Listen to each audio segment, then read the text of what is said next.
I know wolfjoe is in Germany, so I imagine it's very late over there. It is. He's supposed to go to bed. It's probably 1 o'clock for him. I think it's a little later than that.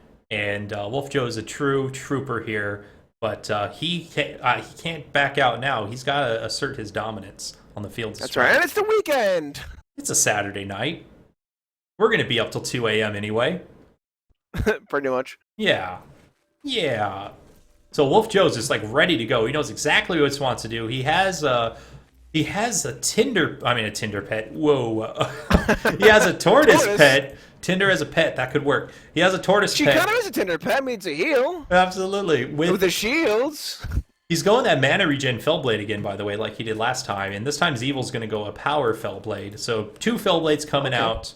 Xevil has the power advantage early game. He has a bounder on top of that. We'll see what happens here. How are they going to do their skill builds? The power game is going to work too well, because with Fetterstone you can take all the power. So we'll see. Yeah. Well, they kind of trade power if they both skill it. And so they both get their W, and they're both kind of just trade hits here. What do you think about Mystic Dagger on Fetterstone? I know I've seen people do it. You agree I've heard with it? yays and nays for it. I mean, I think it's pretty good because you get an extra, like the ice shot is really quick.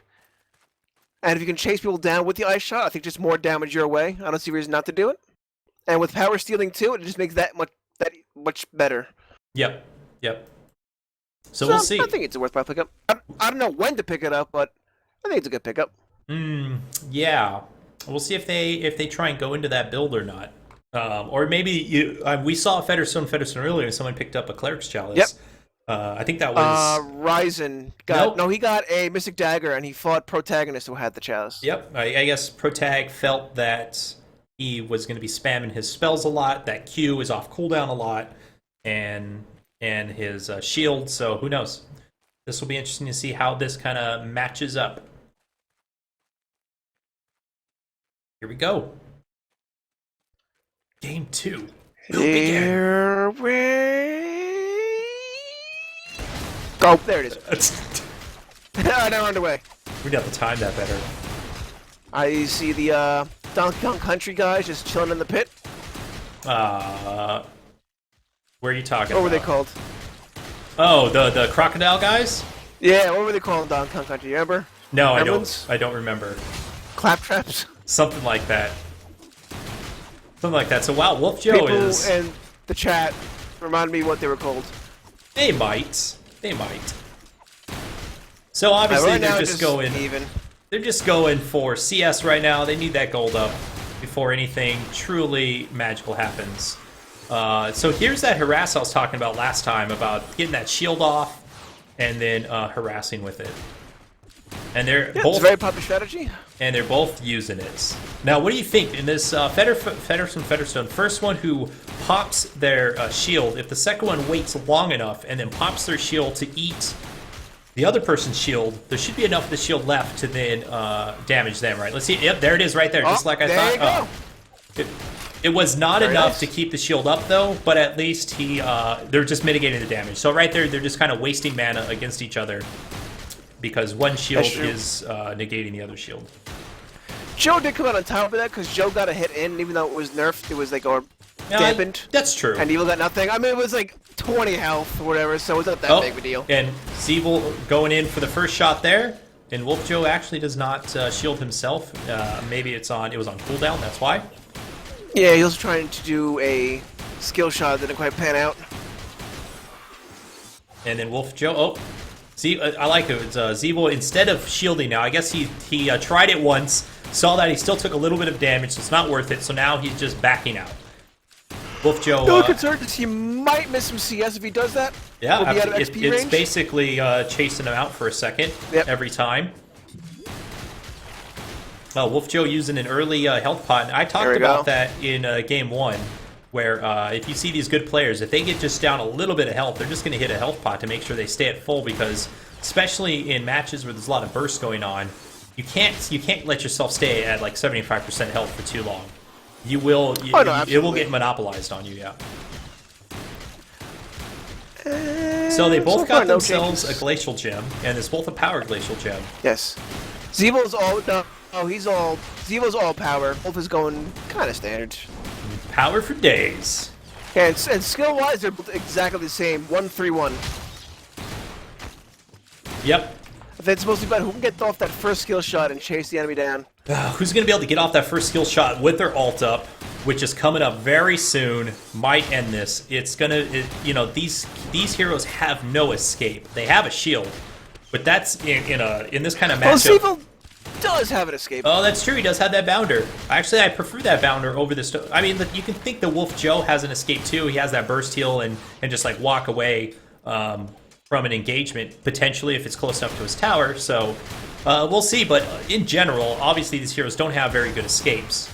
So if somebody gets a good initiation off, it's probably going to end right there. Yeah, I think it comes down to... If it comes to a trend, I think wolfjoes will come out on top just because of Tortoise. But also, who does the shield first? Yep. Actually, I don't think shield should matter. Now, obviously, xevil knows he's down one game. He knows wolfjoe is a very, very good player. He's an actual bottom lane player on a very good competitive team. So I'm going to assume xevil might try and play this a little safe in game 2 here. Obviously not too safe. This is Strife. If you play too safe, you're going to lose. So we'll see. Yeah, that's right. wolfjoe is definitely one of the best bot laners in Strife, I would say. I'd be so bold as to say so, and it's showing. And it shows here. Bad. He's in the semifinals. No, xevil is an excellent player himself. But yeah, obviously wolfjoe is in the semis here. He did go. Who was he in the previous round? Because he did drop a game to somebody. Oh, I have no idea. I know as much as you do. I'd have to go back and look at the brackets to see who he dropped a game to. But they he are fought just Parakletos. Oh, that's who he fought. It was, and Parakletos is an excellent, excellent player himself. I think kind of underrated in the Strife community right now. Yes. Because he's not as active, maybe. But I think that's going to change soon. And yeah, Parakletos is a very underrated player. He does play with Emperor a lot. I believe he's on, that Domain of Pain team. xevil is one of his teammates, right? xevil, Emperor, Parakletos. I know Power and Emperor. I'm not sure xevil is. I think so, but don't quote me on that. I'm pretty sure. Chat, help us out. I'm pretty sure. Obviously we're wrong most of the time anyway, so I don't mind of course. Stating wrong information. So how are they doing here? wolfjoe is out farming xevil by almost 100, over 100 GPM. That's pretty good. wolfjoe decided to go. More. wolfjoe decided to go power boots, and xevil went for those feather boots. So he really has that chase down with that bounder with those fever boots. I don't know. I think whoever gets the first shot off is probably going to be in a better position. Whoever ults first, or just whoever gets the first shot. Oh man, the range on that shield is ridiculous. Oh, it's interesting because if one Fetter shoots the other Fetter, he takes, I don't know, like 20 power from him. Yeah. And the other Fetter has to take it back from him. Yep. So the other one Fetter is always more stronger than the other Fetter, which is in a basic trade. Interesting note here: xevil got 2 ranks in his E over 1 rank to wolfjoe. We'll see how that plays out. Yeah, it's interesting. Well, I mean, he is kind of out harassing Joe at the moment. Joe is going to just health pot it up. And xevil's just going to keep going in with that harass, but Joe responds pretty well on that. Yeah, Joe's pretty up on the take there, and he's especially on. They're playing in US, right? They are playing on US East, yes. But Joe's fine on US East usually. When I talk to him, I don't think he has any problem playing on US East servers. That's right. All right, and no, xevil going in for the harass again on him. There you go. Well, xevil's going to get items, probably 2 power. Yep, 2 power. They're almost even, but Joe's going to get his Crystalline Shiv first. Yes, absolutely. I mean, he's out farming him. He's going to finish it first. The only real difference they have here is in their boot choice. I mean, those favorite boots do give you attack speed. They do, but that is something to think. Oh, xevil's going in for the kill here. Ult's off. Is Joe? I think Joe might fall here. One more attack, and there it is. Very nice, xevil. That bounder set that kill up and made that happen. And there we go, folks. Splitting games, semi.